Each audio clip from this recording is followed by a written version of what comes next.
Bismillahirrahmanirrahim. Assalamualaikum warahmatullahi wabarakatuh. Waalaikumsalam. Bu, sehat selalu ya Bu. Nggih, Bu alhamdulillah. Vivi ya. Nggih, Pak. Tapi kan enggak positif kok kemarin. Enggak, Pak. Alhamdulillah. Alhamdulillah. Ini padahal bebannya Bu Vivi luar biasa gitu kan. Tapi kan Tuhan selalu memberikan kemudahan bagi kita. Bu, kita mulai untuk dialog kita ya. Nggih. Dialog dalam rangka kita review tentang proses pembelajaran di bulan terakhir ini atau 1 bulan terakhir pasca Lokakarya setelah Lokakarya kemarin. Nah,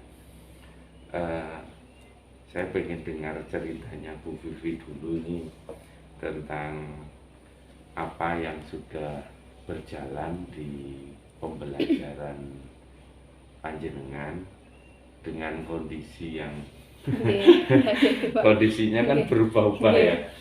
Dari rencana awal misalnya 1 bulan ini saya harus membuat kegiatan apa, ternyata di tengah-tengahnya diputus sama peraturan dan kondisi lockdown mungkin. Iya, Monggo Bu, apa yang bisa diceritakan? Nggih. Ya, seperti yang disampaikan Pak Mawan tadi, memang terkait dengan perubahan aturan terkait pandemi yang nanti insya Allah katanya mau berubah endemi, itu nggih Pak ya. Dengan aturan seperti itu memang kebetulan saya kan masuknya kelas di kelas 12 Pak. Biasanya memang materi saya di kelas 12 semester 2 menjelang ujian. Anak-anak kan kalau kelas 12 ini lebih banyak tekanan nih Pak. Entah itu tugas, persiapan UKK, persiapan ujian sekolah dan lain-lain. Planning saya yang lalu itu memang ternyata ada kaitannya dengan materi modul 2.2 untuk yang ini mindfulness Pak. Nah, di mana salah satu materi saya itu teknik relaksasi untuk kelas 12. Nah, ternyata ketika saya sudah merencanakan, oh ya berarti ini nanti anak-anak mau saya ajak untuk belajar mereka relaksasi. Ya paling tidak mereka bisa mengontrol stres yang mereka alami. Nah, ternyata pandemi jadinya saya agak kesulitan untuk prakteknya.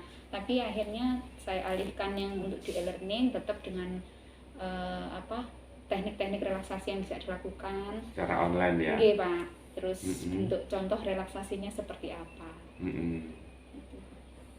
Jadi fokusnya di kelas 12 ya Bu ya. Nah, kelas 12 dengan beban yang kelas 12 ini capaiannya meskipun UN tidak ada, tapi kan UKK adalah syarat yang harus dilalui sesuai dengan draft atau ketentuan dari industri maupun dari capaian sekolah ya.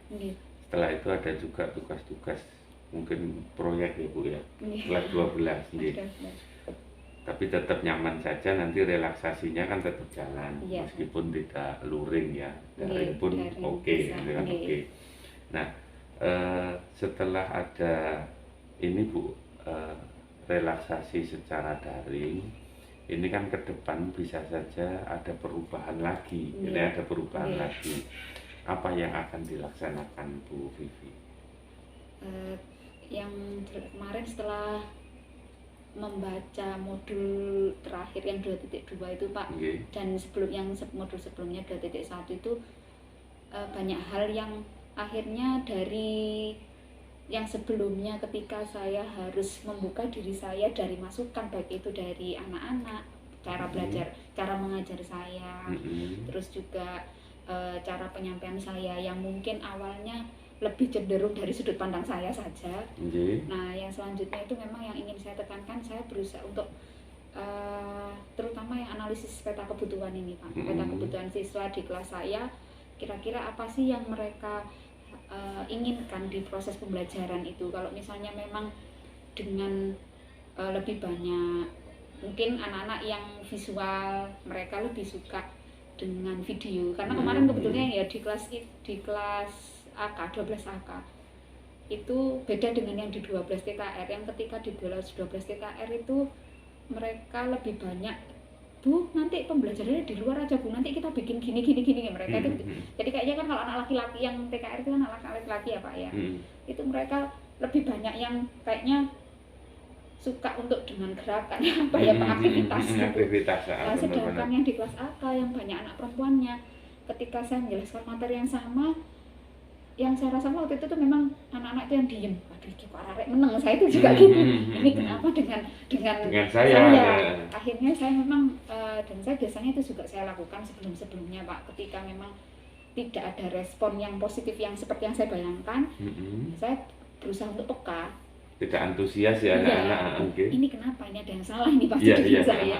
Akhirnya saya tanya, boleh silakan masukan untuk saya terkait mungkin juga dari materi, kan kalau BK itu kan tidak ada yang pakem tersendiri ya Pak ya, jadi makanya saya ngalir dengan ini ya masalah. Kadangkala topik yang terjadi di masyarakat juga itu yang saya bahas dengan anak-anak, atau mungkin kejadian yang ada di sekolah. Kadangkala mereka juga saya ajak sharing, mungkin terkait kayak misalnya kasus seorang, meskipun tidak saya sampaikan yang kasus siapa, tapi tetap saya ingin dari sudut pandang mereka melihat kasus seperti itu bagaimana sih.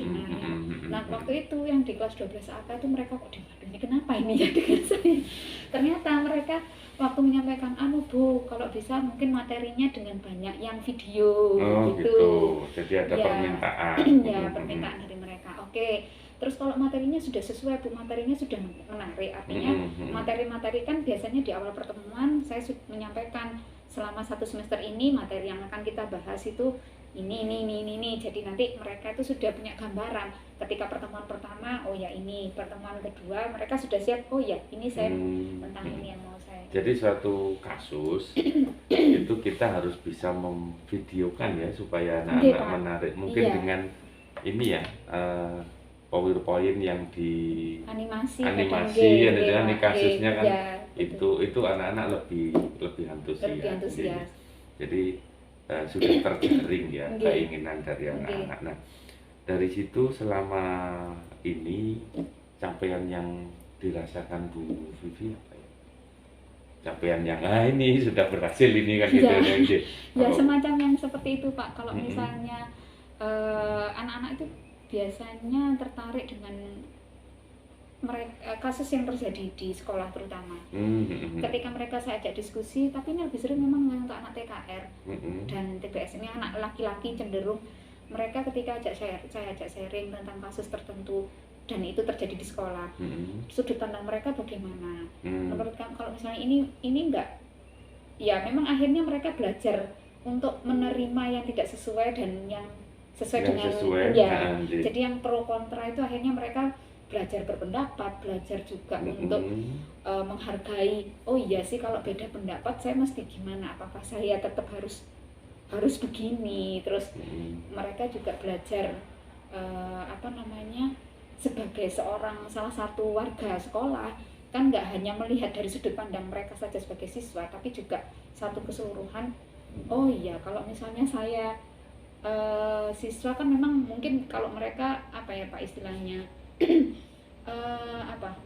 kayak toleransi teman itu tinggi, tapi ketika ada temannya melakukan salah kan nggak juga harus dibela mati-matian, artinya sudah berpikir objektif berpikir objektif. Jadi dari kasus-kasus yang ada di sekolah, anak-anak ini kan juga ya pasti keponya pasti ya tanya-tanya, tapi tanyanya anak-anak ini bukan berarti ingin mengadili, tetapi ingin juga memahami mana kesalahannya letaknya di mana, yang benar seharusnya seperti apa kan sehingga anak-anak berpikir realistis dan kalau temannya mungkin salah ya bisa diajak untuk ke jalan yang benar. Artinya support sistemnya dari teman itu kan juga mempengaruhi.